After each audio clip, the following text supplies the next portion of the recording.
All right, I think we can go ahead and get started here. Thank you everybody for joining. Um, so we are going to review the updates that were made to the reports. I'm going to highlight just a few of the reports today to give everybody just an idea of what was updated, and you can get to using the reports yourself. If when you are in the reports, notice anything or have any requests or feedback for us, you can send that to your account manager or just email support@camo.ag, and we'll be sure to pass that along. All right, so I'm going to uh, dive in here. And so up here at the top, we've got our reports. A while ago, we categorized the different reports. We have updated some of the naming convention just to include the word pro for those with a pro subscription. But otherwise, for the most part, this navigation is the same. We did sunset a few reports as well that just we noticed did not get used. So there are some differences there. So first report I want to pop into is just this owner's report here. This is one of our most heavily used reports, so figured that would be a great one to start with. So generally, when you first hop into the reports, you're going to notice just a single line here. But off to the right here is this show filters with a plus an account there. Depending if your organization has their CRM integrated or not, this number might change slightly. So if you don't have a CRM integrated, you are not going to see these CRM filters down here. So these might be, 15 instead of 18. Just some updates to the widgets here. And then down here at the bottom with the tables, we tried to consolidate those tables. So we had, goodness, I think probably 6 or 8 tables before that included various sets of data. But these tables now include off here to the right, your CRM contact information. If that is integrated, if it's not, you won't see that. Next thing I want to focus on is the filters here and using those different filters. So when you click into a filter, you're going to notice there are some default expressions that are selected. You can change these just by expanding this more and selecting is equal to, is not, is between, whatever it might be, depending on what that filter is. So for the parcel state, in this case, we've got our all of our states here. I'm just going to select Illinois for this. And then once I click out of that, this should all automatically update. A big difference between our previous report provider and our new report provider is the parcel county is no longer linked to the parcel state. So when I click into the parcel county, I've got every possible county within the United States. So I can just do a quick search if I know what counties I'm after and click DeKalb. I can also, if I just expand that option, I can multi-select my counties as well. So if I know what those are, I can go through and scroll here if I wanted to, or just start typing in whatever county name I need to find. And again, I can just click out of that, and this should all just sort of auto update as well. I can also come in here and click that update. And if I want to clear my selections, I can do that clear all, or just delete what is there. I can also add in additional conditions, is equal to, but does not contain, whatever that might be. With the owner's report, so we have our parcel, state, and counties selected. Let's see here, we have our total owned acres as well, which I know is a pretty popular filter. And so I'm just going to set that to between 100, and 500 acres. But what I'm also going to do now is this parcel acres field filter here. This filter previously did not function in the way that it should. It is now functional. So what this field is great for, this filter is fantastic for, is if you want to filter out parcels that are smaller than a certain size. So somebody might own 100 acres, but that's made up of 10 5-acre parcels and one 50-acre parcel. So if you want to get rid of those smaller little parcels, because maybe those have houses on them, like they are not tillable parcels, they are in town, they're not productive acres. So you could set that parcel acres is greater than, let's say, 35. So that's going to take out any parcels that are less than 35 acres. So that'll be really handy as well. When we are downloading these reports, very similar. Come here, you're going to click download. You're going to notice this 25 filters applied. So with our new report provider, they are simply showing you how many filters you can possibly apply and how many filters are optionally added to this report versus how many you have actually applied. We have provided feedback like, hey, that's a little confusing. I've only applied like 3 filters and you're saying 25. That's not fantastic. So if you notice anything or have any feedback, again, send that on to us. We'll share that. We'll change what we have the option to change and we'll share feedback where we can. So when I click download, again, just going to scroll to the top here. This new thing here, I can change the name of this file. So I can say, you know,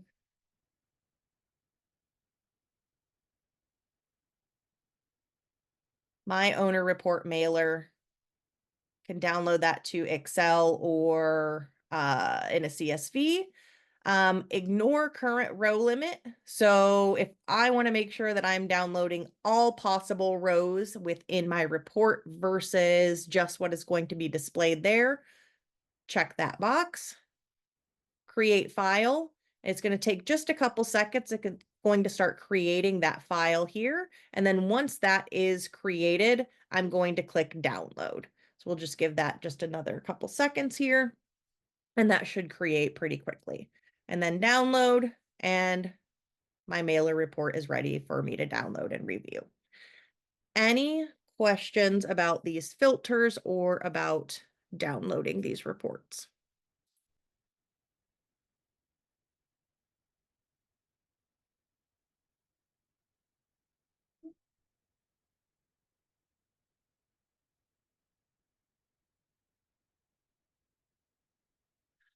Okay, so when using the parcel county, in the case the multiple states have the same county, will there be only one option? Yes. So when let's say Boone County. I know there's a Boone County in Illinois. I know there's a Boone County in Iowa.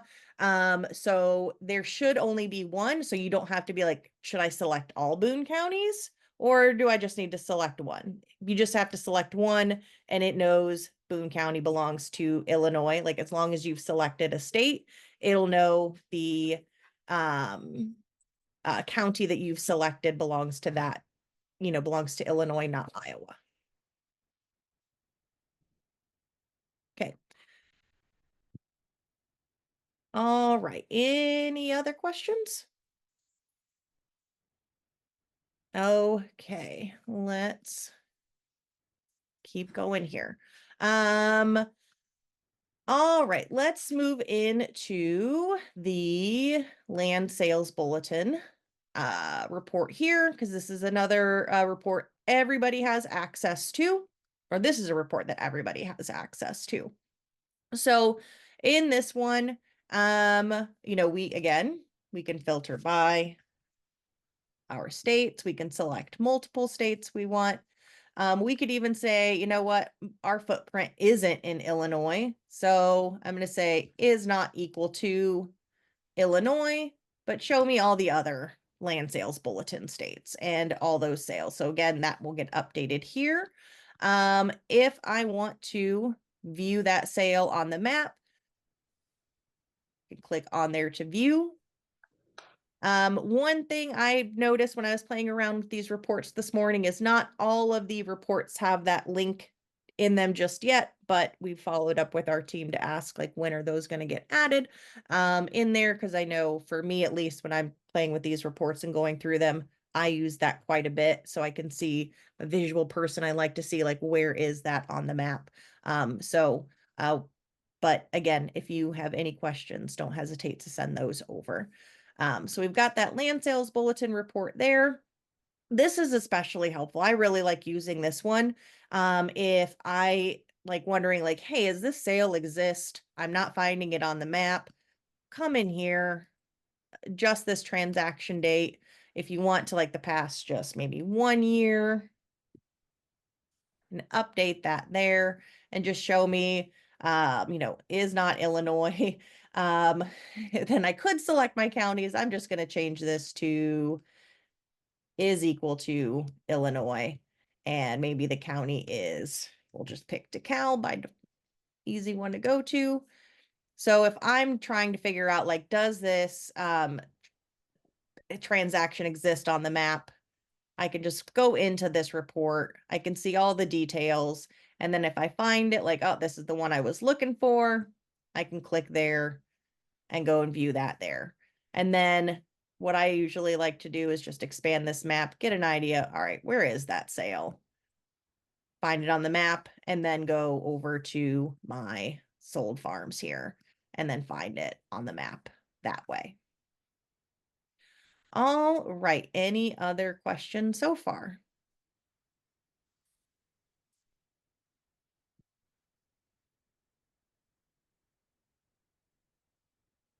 Okay, don't think so. All right.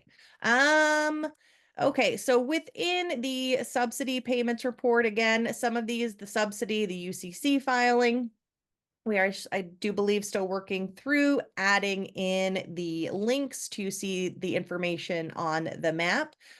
So just sit tight with us while we get that taken care of. On here as well, like we'll notice this like owned acreage versus US subsidy disbursement amount. So any of these tables that you see, if you hover your mouse over them, you can kind of see like this heat map here, or if I come down here and just kind of scroll over these and hover that over there, I can see the disbursement amount and the total owned acres. And this will update based off of whatever filters I apply. And then same thing over here. Also, this program category is a new thing. So if you're using this subsidy payments report, if you have access to that, this program category, it is a Camo created category where we went through all of the different accounting programs and just based off of what those offerings were and how the USDA was categorizing them, created those categories ourselves. So if you want to, instead of checking all the different like conservation program types, you could also just click on the category type there and check out that report there and get that information there. Any table that's unique direct mail list or unique address, if that is intended, like you can use it kind of however you want, but the intention behind that is for mailing purposes. So it dedupes those addresses. So you might have more than one entity at an address, and this dedupes that address for you. This address ID, just to remind everybody, is Camo generated. It's how we dedupe those. And we always encourage everybody use those address IDs on your mailers. You can call it a reference code, whatever you want to call it. But what that allows you to do is when you come into any report or you're on the map, you can plug that address ID. You're talking to the owner on the phone. They call you, you can like plug that address ID in here and search quickly for them. Or when you're on the map,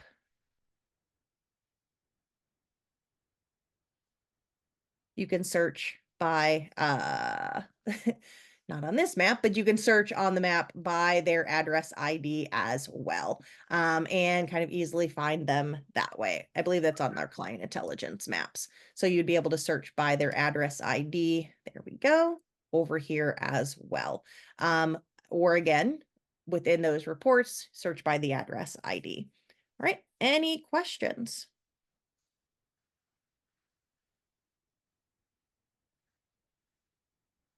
All right, so just some housekeeping items. We know we've been talking about the map merge here for quite a while. That is slated for release in early October. So our end of September uh webinar is going to focus on the map merge. And we'll do everything we can to make sure everybody is prepared for that and the functionality that's coming. And then also, as it relates to today, within the Camo Ag Help Center, we do have our guides updated for the reports. So if we come down here into our report section, we have updated the guides, consolidated a few of them into one. So previously, I think I had this in like 3 or 4 different guides, consolidated it all down into one. So we've got all of these there. And I'm continuing to add more as I get through adding some additional guides and support for all these reports as well. And this recording will be available in the Help Center under our release notes and release webinar recording. So if any of your teammates were unable to attend, certainly encourage them to watch this so they have a good idea of how the new reporting functions. And then again, lastly, as we said, and I keep saying this several times, but if there is anything that you notice in the reports, have any questions that we didn't cover today, please, please, please let us know. We can't make any changes or improvements without your feedback. So certainly don't hesitate to say like, what happened to this? Where did this go? Or, I'm trying to do this and it's not, working in the way I expected. So certainly please provide that feedback to us. Any other questions? If not, we'll let everybody go, and we appreciate you joining us today. Tim, is there anything you wanted to add? No, thanks for attending. Hope this is helpful. Just reach out if you have any issues. Like Jesse said, we're here to help. Oh, I see one question. Is there going to be a way I could copy paste Okay. multiple counties at once when pulling a report? Copy paste. I'm not sure what you mean by copy paste. Like copy and paste into the county or select multiple counties. And I'm not sure who, it's anonymous who answered this. So if you know if Tim or I are your account manager, it might be easier just to reach out to either one of us for like a quick call so we could better understand specifically what you're asking. That might be easier. All right, awesome. Thanks. Said you'll reach out. All right, we will chat with you then. Thanks. All right. Thanks, everybody.